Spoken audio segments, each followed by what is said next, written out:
In Bitter Creek, Montana territory, a 41-year-old freight woman stood in the snow with a seizure notice in her hand, watching the richest cattle king in 3 counties smile like he had already buried her. Behind her stood Jonah Creed, a scarred mountain giant the whole valley called the Ash Man.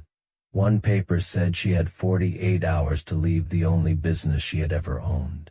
One hidden ledger could prove the paper was a lie, and one mansion on the hill held the ledger behind locked doors. Armed men, and a man who believed forgotten people never fought back. This is the story of Mara Gresham, a woman the town called finished, and Jonah Creed, the man they called a monster. What happened when the 2 people Bitter Creek threw away became the only ones brave enough to burn the truth into daylight? Mara Gresham learned she had become invisible on a Monday morning in April. Not in some dramatic way.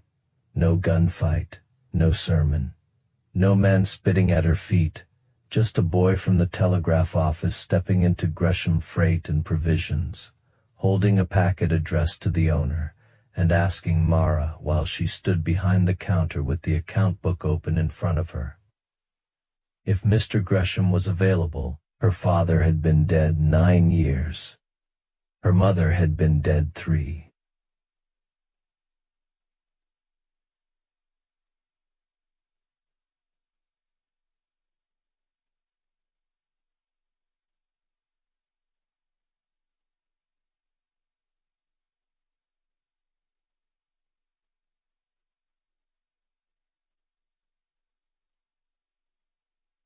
Oh, I thought. I was told to give it to the man in charge. Mara looked down at her ink-stained fingers, her rolled sleeves, the ledger balanced against her hip, the key ring hanging from her belt. Then you found him, she said. He just happens to answer to Miss Gresham. The boy's face went red. He mumbled an apology and backed out into the street. Mara watched him go through the front window. Bitter Creek sat under a hard gray sky, jammed between a mining road, a stage route, and the dark pines climbing toward the Bitterroot foothills. Mud swallowed wagon wheels in spring, dust-choked horses in summer, snow buried whole fences by December. The town existed because men needed a place to buy flour, blasting powder, lamp oil, coffee, rope, nails, and the other plain things that kept a rough life from collapsing. Mara supplied those things. Her father had built the depot from salvaged timber and stubbornness after the war. A freight room in back, a store in front, a loft above stacked with canvas, barrels, lantern glass, and spare wagon fittings, 2 iron scales bolted to the floor, a loading crane outside that could swing a crate off a wagon and set it down gently enough not to break a bottle. Elias Gresham had been respected. Mara inherited the building, the debts, the suppliers, the freight contracts, the habit of rising before dawn, and none of the respect. She had spent her 20s nursing her mother through fever years, and her father through the slow sickness that turned his lungs black. Suitors had come, then stopped coming. Men liked a woman who could keep books until they realized she could also correct theirs. They liked strength until strength stood across the counter and said no. At 41, Mara had become useful in the way a stove was useful, necessary. Warm when needed, ignored when not. Women at church called her poor thing. Men at the saloon called her hard. The younger clerks called her Miss Gresham with a tone that made the title sound like a diagnosis. Harlan Vane called her a problem. Vane owned cattle, water rights, 2 sawmills, the stage contract, and enough debt from enough other men to make half the county bow when he rode past. He wore Eastern suits and Western boots, as if he wanted both worlds to understand they belonged to him. He had a house on the ridge with glass windows shipped from St. Louis and a fence line that seemed to move outward every year. For 6 months he had been trying to buy Mara's depot. His first offer had been polite. His second had been generous. His third had come with a lawyer. His fourth came on the same Monday. The telegraph boy failed to recognize her. Vane entered just before noon. The store quieted. Mara closed the ledger. "Mr. Vane, Miss Gresham." He removed his hat slowly. "Always working. A noble thing, if it is done in the proper place. My proper place is behind this counter." For now, the words were soft, but everyone heard them.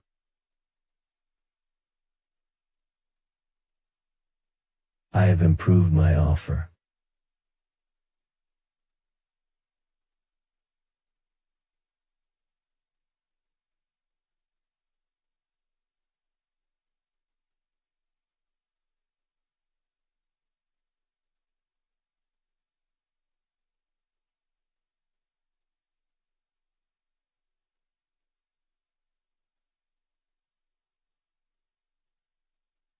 "The owner understands you can leave." A few customers pretended to study canned peaches very hard. Vane leaned closer.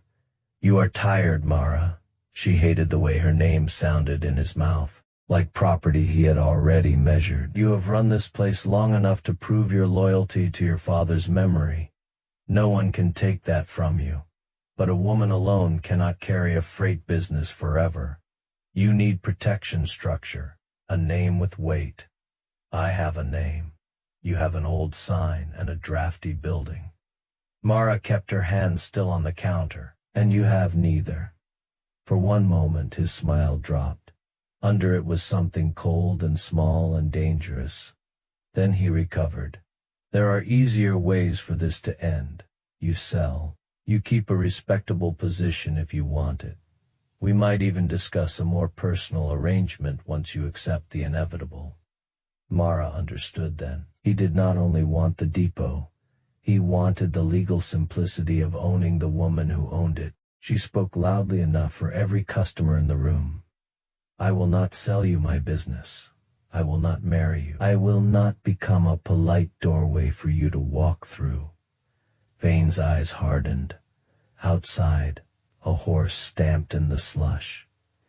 "You should be careful," he said. "Finished women do not have many doors left." Mara picked up his paper, tore it in half, and dropped both pieces into the stove. The flames took the offer in one quick bite. Vane watched it burn.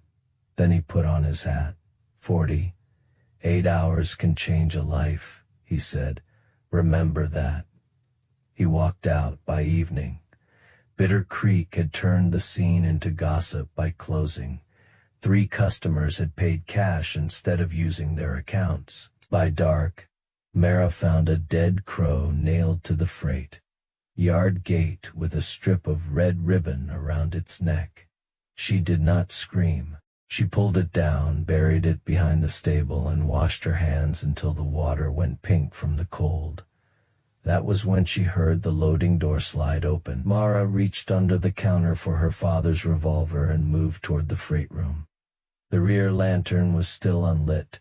Crates rose in stacked shadows. The smell of burlap, cold iron, and grain filled the dark. A man stood beside the loading crane, not a customer, not anyone she recognized by sight. He was huge, taller than the doorframe, with shoulders under a patched buffalo coat, and a face half hidden by beard and scar. One side of his neck was burned shiny from jaw to collar. His hat dripped melted snow. A rifle hung across his back. A knife rode at his belt. He did not move when she raised the revolver. "The store is closed," Mara said. Door was open. It was bolted. Bolt is split. His voice sounded like gravel under a wagon wheel. Mara glanced at the latch. He was right.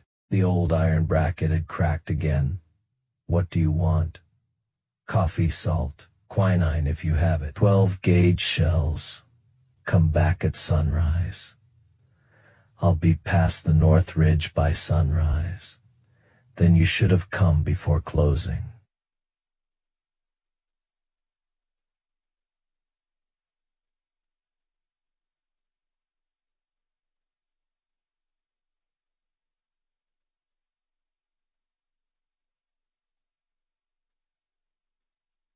I know men who smile while measuring graves.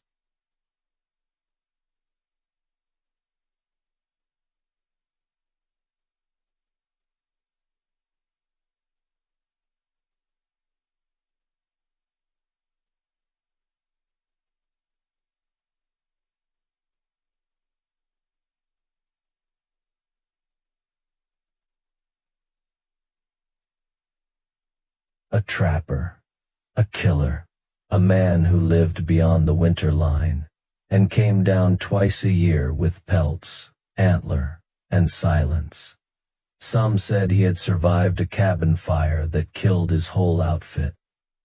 Some said he had burned the cabin himself. Some said he once carried a wounded mule for 2 miles, because the animal had more sense than the men who owned it. Some said he had killed 6 men in one night. Bitter Creek turned lonely men into legends, because ordinary cruelty was never enough for a good story. Mara looked at the scars on his throat. People say you are dangerous. Jonah considered this, to some. And to me, that depends whether you charge fair for coffee. Despite herself, Mara almost smiled. She lowered the revolver a few inches. I charge everyone fair.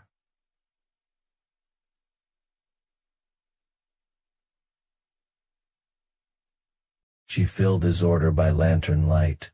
20 pounds of coffee, 10 of salt, 3 packets of quinine wrapped in waxed paper, 2 boxes of shells.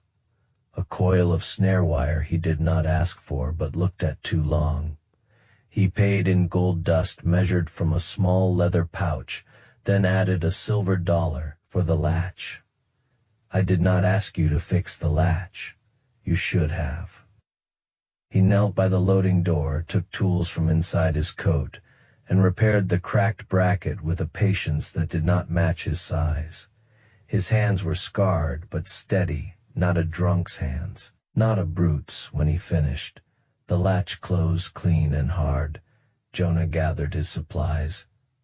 At the door he paused. Vane will come again. Mara lifted her chin. I know. He won't come alone next time. I know that too. Jonah studied her as if weighing something. If you need a witness who does not scare easy, leave word with old Ansel at the North Livery. You're offering help to a stranger. No. He pulled the door open. Cold air spilled in around him. I'm offering help to someone Vane thinks is alone. Then he stepped into the dark and disappeared into the snow. The storm came 2 days later, not a clean white storm, a bitter, iron-colored thing that rolled over the mountains before noon and turned the sky green at the edges.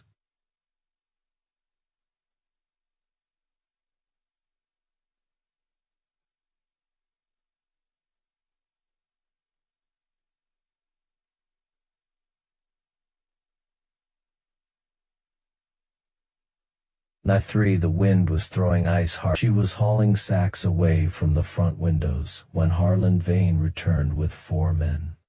He did not ask to come in. He walked in as if the door had been built for him. I need provisions, he said. The storm may close the pass. Mara looked at the rifles, the full saddlebags, the way his men avoided her eyes. What are you hunting? Opportunity. He ordered flour, bacon, cartridges, lamp oil, and rope. Too much rope. While his men loaded, Vane stood near the counter. I gave you dignity, he said. You threw it into a stove. You gave me a leash with a ribbon on it. His smile vanished. You have until Friday by then. You will wish you had taken my offer. Is that a threat? That is business. He stepped closer. Customers can be frightened. Contracts can be reviewed. Freight rights can be reassigned. Banks can remember old paper. Sheriffs can enforce what polite people would rather not discuss. Mara's hand moved toward the revolver. Vane saw it. Do not make a scene you cannot survive. Mara looked at the men behind him, then at the windows where half the town pretended not to watch through the blowing snow. She took the revolver from beneath the counter and laid it flat between them. I am not making a scene, she said. I am ending one. Leave. For a heartbeat, no one breathed. Then Vane laughed once.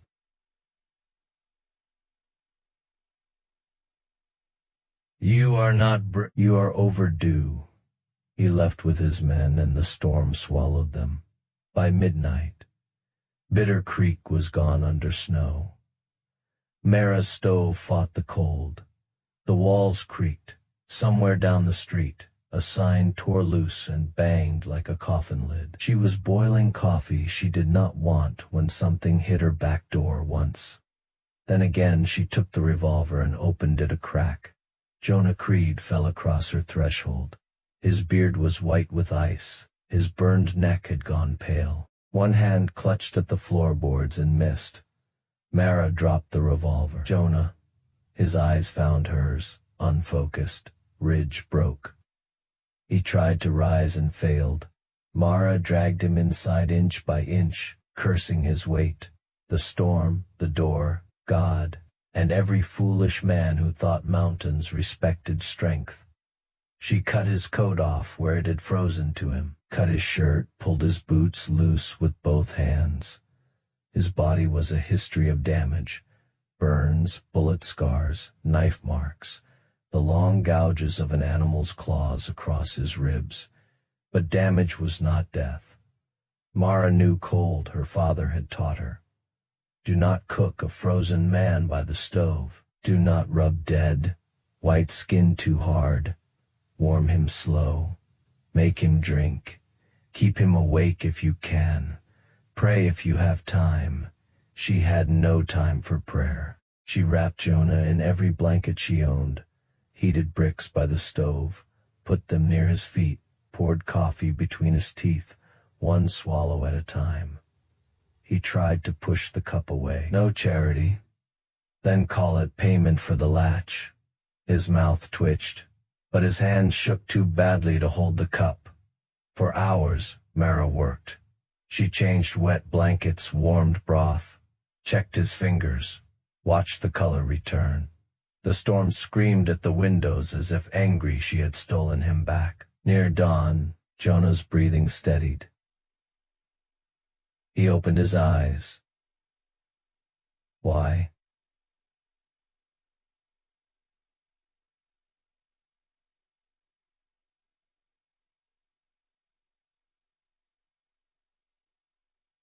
Mara sat on the floor beside him.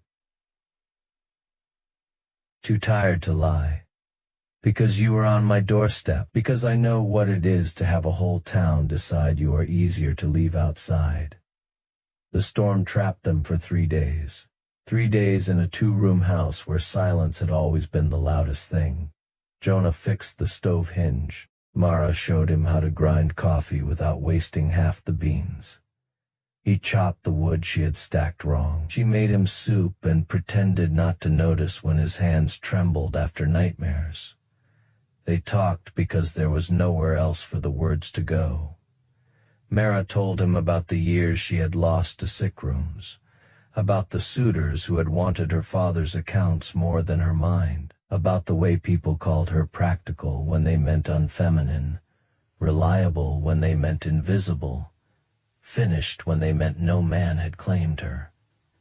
Jonah listened, not the way men listened while waiting to answer. He listened like each word had weight. On the second night, he told her about the fire. He had been a scout after the war, guiding surveyors through disputed country. One winter, a captain ignored his warning and made camp in a dry gulch under dead timber. Raiders came before dawn, A lantern went over. Canvas caught.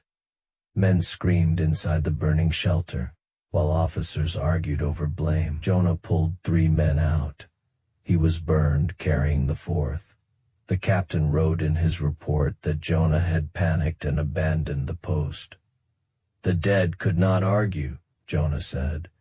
The living preferred a monster to a mistake. So you left.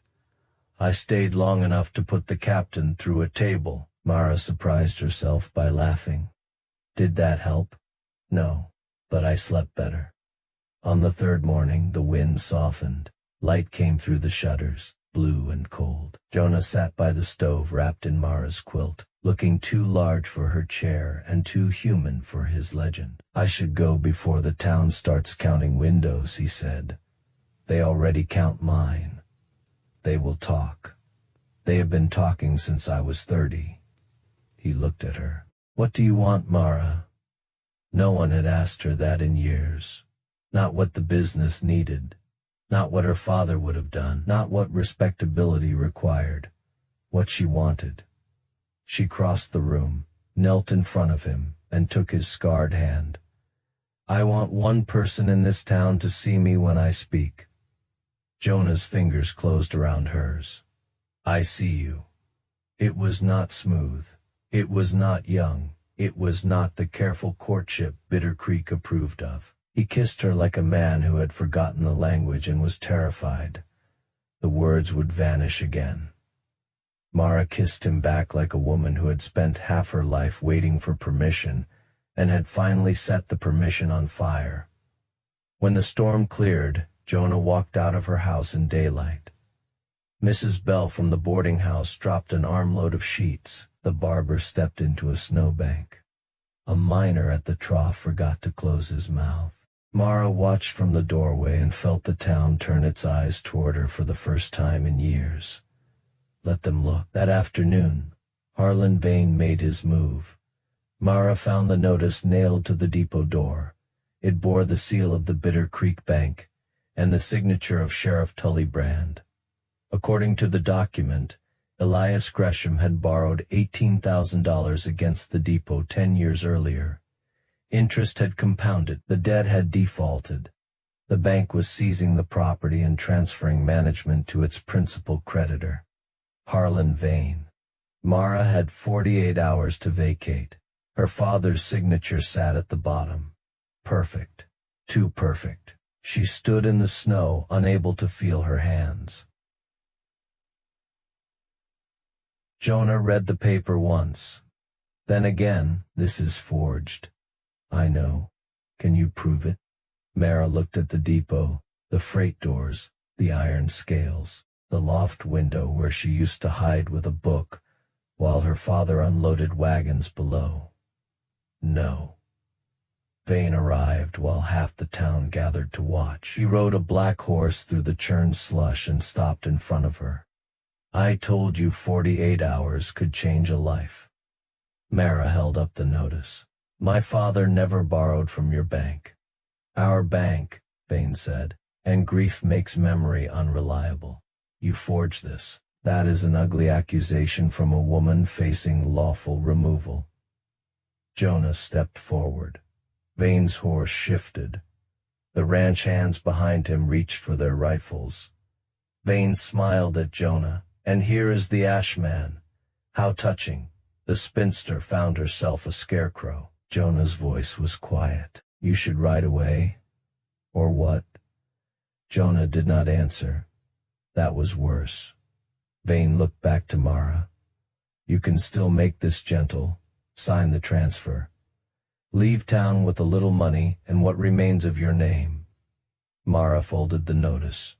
My name remains with me. Vane's smile thinned. Then I will take the building first. He rode away. By dusk, the bank had frozen Mara's account.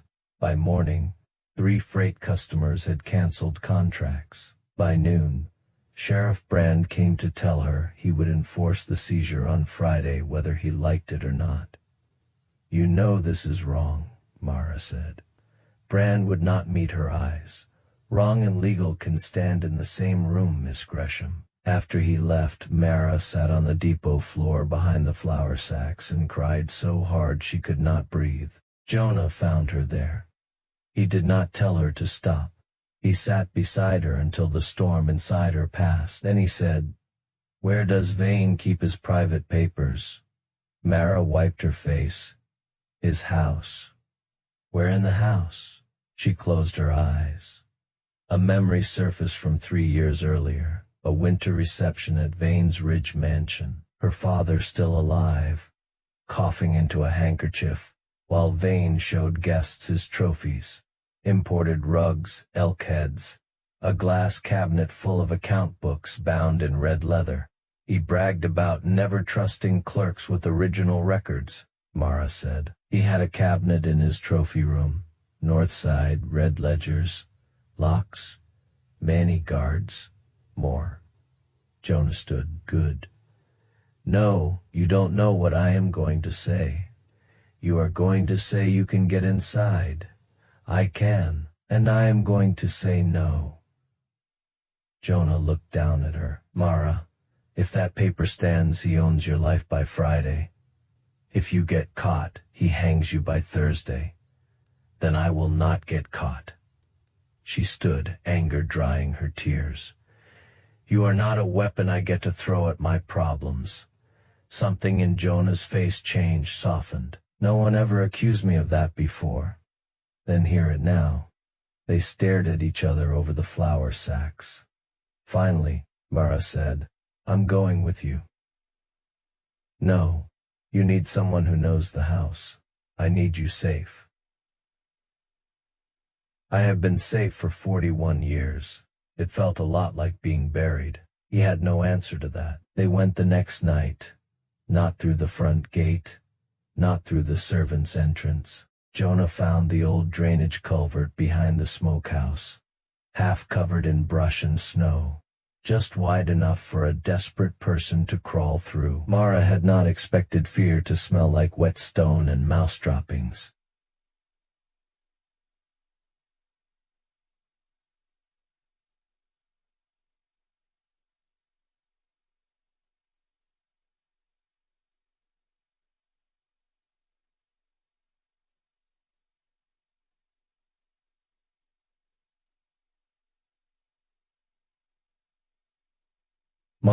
Mara picked the second with a hairpin because Jonah's larger tools would not fit.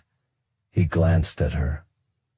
"My father had a locked tobacco box," she whispered. "I was a curious child."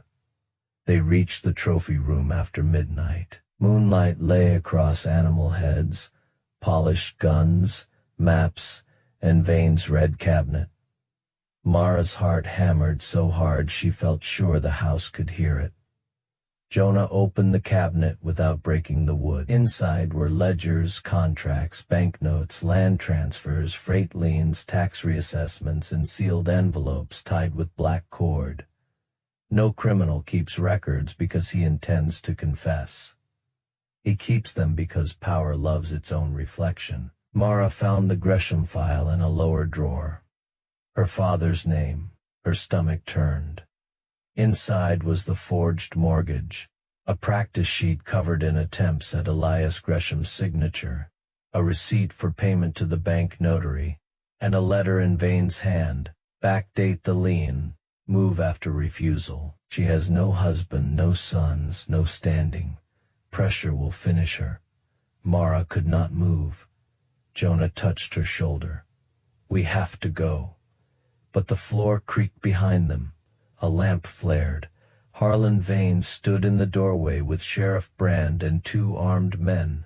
For 1 second, nobody spoke. Then Vane looked at the open cabinet and smiled. "Burglary," he said. "How convenient." Jonah stepped in front of Mara. Vane raised his pistol. Mara did not think. She grabbed the nearest object, a brass elk horn mounted on wood, and hurled it into the lamp. Glass shattered. Flame went out. Darkness swallowed the room. Jonah moved like the stories had never lied. A man shouted. A pistol fired. Someone hit the floor. Mara clutched the Gresham file under her coat and ran where Jonah pushed her, down the hall, down the stairs, through a pantry window that tore her sleeve and cut her arm into the snow. Behind her, Jonah did not follow. She turned back. He stood in the yard between her and the house, holding off 3 men with 1 rifle and a voice so calm, it chilled her more than the weather. "Run, Mara," she ran, "not home, not to the depot." She rode the livery mare north before dawn with the file pressed flat beneath her shirt. The road to Fort Ellis cut through frozen draws and timber so thick the morning seemed delayed. Twice she heard riders behind her. Once a bullet broke a branch over her head. She rode low and hard, speaking to the mare like a prayer. By late afternoon, the fort rose ahead through blowing snow. A sentry shouted for her to stop. Mara did not stop until 2 rifles pointed at her chest. "I need Deputy Marshal Abel Kane," she said. "I have evidence of land fraud, bank forgery, and attempted murder in Bitter Creek." The sentry looked at her torn sleeve, the blood on her arm, the mud on her face, and the file clutched against her ribs. 10 minutes later, Marshal Kane was reading Vane's papers at a desk, scarred by old cigar burns. He was a lean man with tired eyes and no patience for drama. Halfway through the Gresham file, his jaw tightened. By the 5th ledger page, he said, "How many men can Vane raise?" "Enough to think he owns the law," Mara said. Kane closed the file. "Then we'll bring more law than he owns." They rode into Bitter Creek at dusk, 12 federal deputies, 2 territorial investigators, 1 exhausted freight woman with blood dried on her sleeve. The town gathered in doorways as if history had arrived with hoofbeats. Vane's house was lit like a theater. Men with rifles stood along the porch. Jonah was tied to a post in the yard. His face was bruised. 1 eye nearly closed. Blood darkened his shirt. But he was alive, and when he saw Mara riding beside the marshal, something like pride crossed his broken face. Kane read the arrest warrant in a voice that carried across the snow. Harlan Vane laughed until the deputies began surrounding the house. Then he stopped. "You cannot prove anything." Mara lifted the red ledger. "Your handwriting proved it for you." Vane looked at the town, watching from the road. The bank president, the sheriff, the merchants who had stopped greeting Mara, the women who had whispered, the men who had lowered their eyes. His empire had depended on everyone believing paperwork was truth and power was law.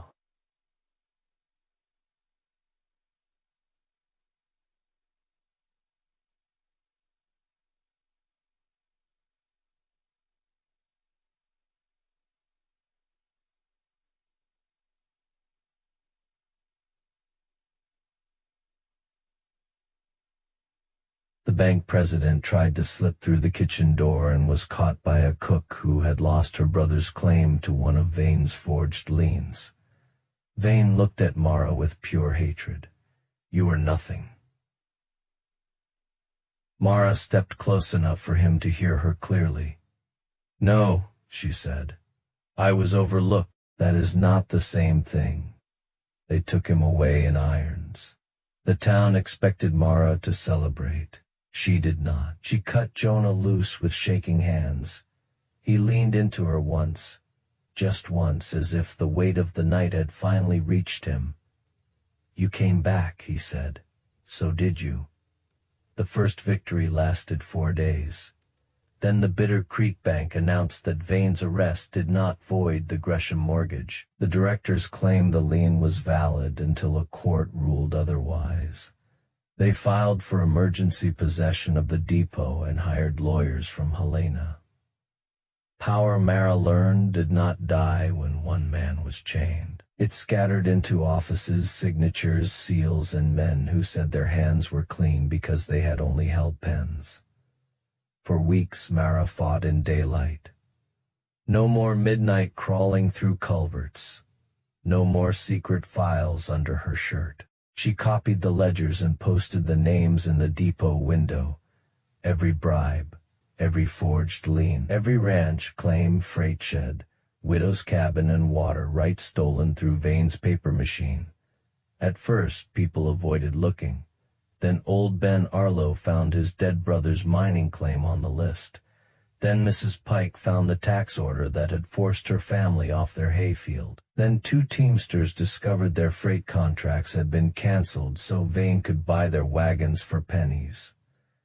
Bitter Creek changed by inches. Shame turned into anger. Anger turned into testimony. Testimony turned into a territorial investigation that stretched from the bank vault to the land office and all the way into Helena. Mara stood through depositions until her feet swelled. She explained freight contracts to lawyers who thought a woman could not understand interest. She identified her father's real signature beside the forged one until even the judge could see the difference. Jonah sat behind her in every hearing, silent, scarred, and impossible to ignore. In January, the court voided the Gresham lien. In February, the bank charter was suspended. In March, stolen properties began returning to the people who had lost them. Vane never reached trial. He died in a jail infirmary during a fever outbreak, still insisting that nothing had been stolen from anyone who lacked the strength to keep it. Mara felt no triumph when she heard. Only a strange quiet, the kind that comes after a storm when you realize the roof held. Spring returned to Bitter Creek slowly. Customers came back awkwardly, carrying apologies folded inside purchases of flour, lamp oil, nails, and coffee. Mara served them. She did not humiliate them. She did not pretend to forget. Some debts are paid in money, some in memory. She hired 2 clerks, both women. She expanded the freight yard. She made the depot the official supply point for northern trap lines, mountain crews, and small claim holders who could not afford Vane's old rates. Jonah stayed through mud season. Then summer came, and the mountains began calling him back. They stood together one evening by the loading crane he had repaired, the sun turning the freight yard copper. "My cabin will need work," he said. Mara nodded. "When do we leave?" He looked at her. I am not moving to your mountain den, if that is what your face is worrying about. I have a business, but I would like to see the place that kept you alive." They rode north in June. Jonah's cabin sat above the tree line beside a cold creek, smaller than Mara expected and lonelier than she could bear. But the sky there seemed endless. The wind carried pine, snow melt, and silence without contempt. For 3 days, Jonah showed her his world: trap lines, game trails, weather signs. The hollow under the rock shelf where he stored winter food. The ridge where sunrise hit first. On the 4th night, Mara told him the truth. "I cannot live here all year. I know. But I could come in summer, a few weeks at a time, maybe more. And I could come down in winter," he said, "if the town can endure me." The town endured Vane for 15 years. It can survive one honest monster. Jonah smiled. And for the first time, Mara saw what he might have looked like before the world taught him to hide. They did not marry that year. They did not marry the next. Bitter Creek did not know what to do with a woman who owned a freight business and a mountain man who came and went through her door without asking permission from a church bell. So Bitter Creek talked. Mara kept accounts. Jonah repaired wagons, guided winter teams, tracked lost cattle, and frightened men who needed frightening together. They built something more durable than reputation. 5 years later, Mara sold the depot, not because she was forced. Because the price was fair, the buyers were decent, and she had finally learned the difference between losing a life and choosing a new one. She and Jonah built a way station halfway between Bitter Creek and the high country, a store below, beds above, a kitchen big enough for teamsters, trappers, miners, widows traveling west, and anyone else who needed warmth before the mountains took their measure. They called it Lantern Ridge. Within 2 years, no map of the northern route was useful without it. Mara became known not as the finished woman, but as the woman who could outfit a party for snow, settle a freight dispute with one look, and tell whether a man was lying about his accounts before he finished the first sentence. Jonah became known not as the Ash Man, but as the one who watched the ridge at night so others could sleep. They grew older there, not softer, just less alone. Years later, when Mara's hair had gone white and Jonah's hands shook too much to set traps, a young woman passing through Lantern Ridge asked Mara if she had ever been afraid her life had passed her by. Mara looked out at the valley, at the freight wagons below, at Jonah mending a harness by the door, sunlight catching the scars on his face like silver lines on old leather. "Yes," she said, "I was afraid of that for a long time." What changed?